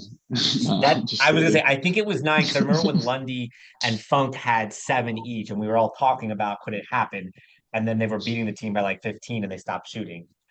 So Shep had 9. So we realistically could see a Penn State record go down. Now, are you surprised Coach has not rotated some of the veterans off the floor, put some of the young guys out because of the current score and knowing that you have to play not tomorrow, but you have to play again on Saturday?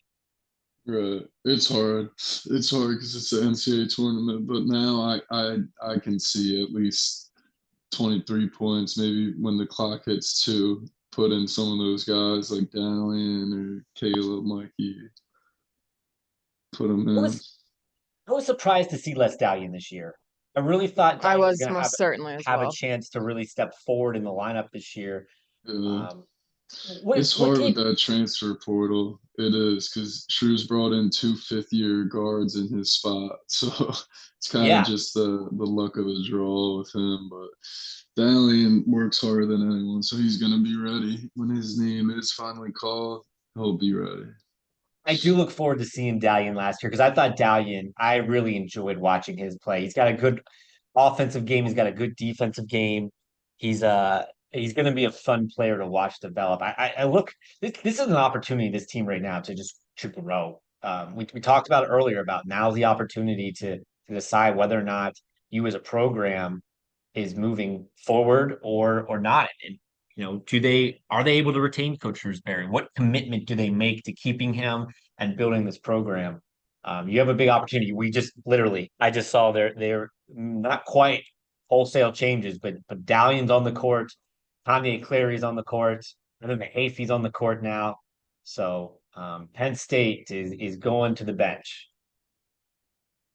What a moment. If you would have told me Penn State was going to the bench with 2 minutes to go, but they were up 21, tournament, I wouldn't have thought it. And this is not a program that has had great success in the NCAA tournament. They hadn't won a tournament game since 2001. They've only been out of the first weekend one time since the field expanded, and that was that 2001, and they beat UNC that year.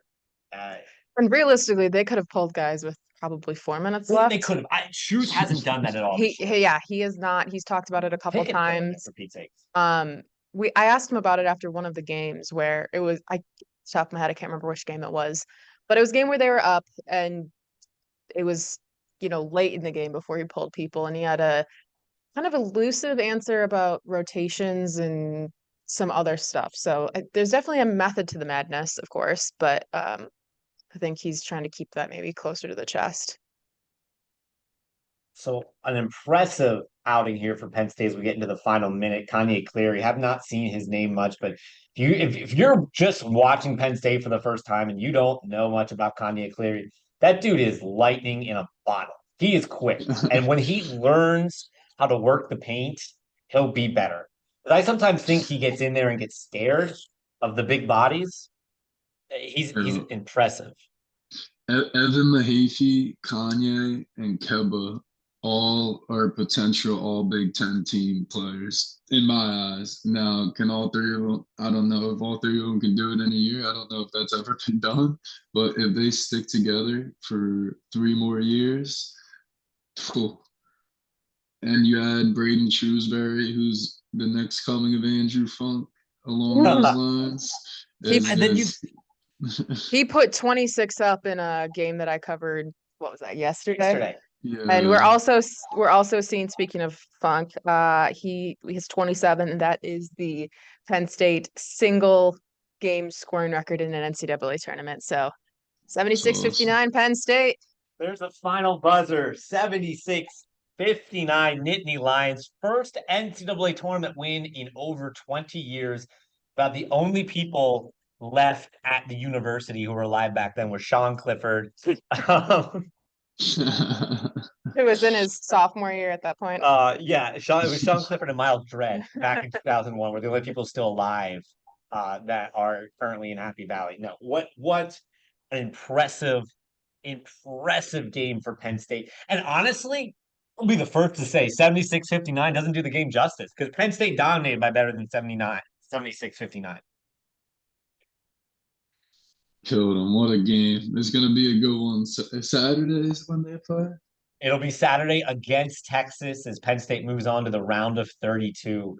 A historic moment for this program. And what a grand night this has been for Penn State basketball as they continue to win, continue to move forward this season. Texas A&M, one of the hottest teams at the end of the regular season coming into this matchup. Taking on another hot team, though. Penn State has been very good. They're very experienced. And this team, look, I don't know how many nights you're going to hit 13 to 22 3-pointers. But if they keep playing like this. And Texas, of course, has some of its own other issues going on right now regarding off-the-court stuff involving former coaches. So I'm not saying that could be they just have some stuff up in limbo right now, which could be a bit of a distraction off the court. So that paired with a couple other things, could lend to Penn State's favor on Saturday. And we should be in for a treat. John, I don't know if you got to watch Texas play earlier today. They beat Colgate 81-61. That Texas team can shoot the ball. They also hit 13 threes in their game. They had a player hit 7. So I don't know if it's just going to be 3-ball after 3-ball after 3-ball. I'm here for it, though. It's going to be a good one. It's the game. It is going to be a good one. Shrews is going to go get a Dr. Pepper and go do the whole scout tonight, probably. This man is insane. Well, speaking of insane, John, we just looked at the clock. It is 5:15 Spanish time right now. So, buenas noches. I do want Adios. I want one final thing with you, John. What is your one thought about what this moment means to you as an alum? Yeah, I mean, being a part of the program too is the goal is always the NCAA tournament. When you start a season, you get one chance of one team to make the NCAA tournament. And I mean, I've talked to doing this TBT thing. I've talked to so many alumni from Jeff Brooks to whoever you name them. I've been trying to get people to come back to Happy Valley this summer. And this is really how you build the program. You keep guys, the 2 dudes on the screen right now, Jalen Pickett and Andrew Funk, only here for 1-2 years, but you keep them coming back to Happy Valley. This is when they made the tournament. you keep them coming back every summer, keeping them around. They're going to be professional basketball players. You keep them around with Jameel Brown. You keep them around with Braden Shrewsberry. They're growing professionally, and then Braden's grown as a college player, and that's how you finally break the Penn State basketball curse. In my eyes, that's how I'm going to end it right there. In my eyes, that's how you do it.